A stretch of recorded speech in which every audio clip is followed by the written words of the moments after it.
Yes. Okay. We know from the DMED database, the military's database, which we're looking at because that's our plaintiff class, that in 10 months of 2021, so not even the complete year, all causes, morbidity and mortality had increased, according to the military's own numbers, by 1,100%, 1,100% over 2020. Among who?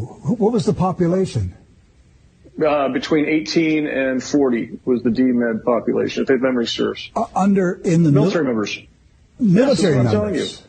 Yes, that's what I'm telling you. That is the database that we're operating on. 1,100%?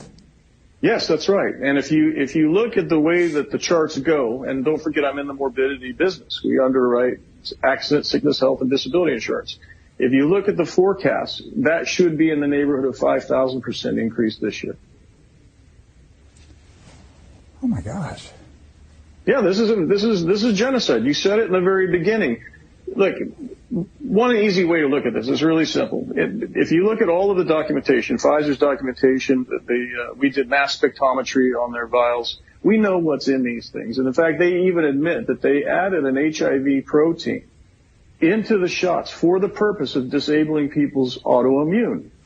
Right? They couldn't slip these lipid nanoparticles, which are in fact little bombers that carry pathogenic proteins, to effectuate gene modification in the individual, gene therapy as they call it. In order to get those lipid nanoparticles past your cellular defense, your body's defense, they had to disarm your immune system.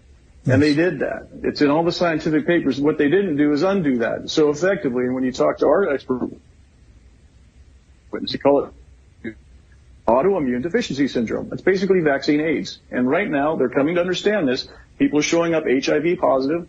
People with 3 shots have no immune system left over whatsoever. There is no other way to characterize this other than intentional homicide, the unlawful taking of a human life, except that it's in large numbers, which makes it a genocide. So this is criminal, and we actually filed a criminal complaint. We created one in March of 2021. 20,000 of them were downloaded and filed all over the United States and the world, and until very recently, no law enforcement would take up the case or even investigate it. That's called a conspiracy. It's a very grand conspiracy. Yes. A vaccine-delivered AIDS epidemic. That's right. That's correct. In fact, what's really odd about that is now they're starting to open up the FEMA death camps, as I call them, their quarantine centers under the intergovernmental agreements. And you will note, and I'll send you a copy of one, that the camps are not to discriminate for purposes of infectious disease, for purposes of who gets quarantined and who doesn't. They're not allowed to discriminate against people that are AIDS positive, HIV positive, because that would be the entire population of people that got those shots, particularly the Pfizer or Moderna shots. We know that those are the HIV proteins that they put in there in order to disable the immune systems. And the vaccinated people, not knowing, they don't know that their immune system has been turned off. No. Then they're now vulnerable to all kinds of viruses and germs. That's right.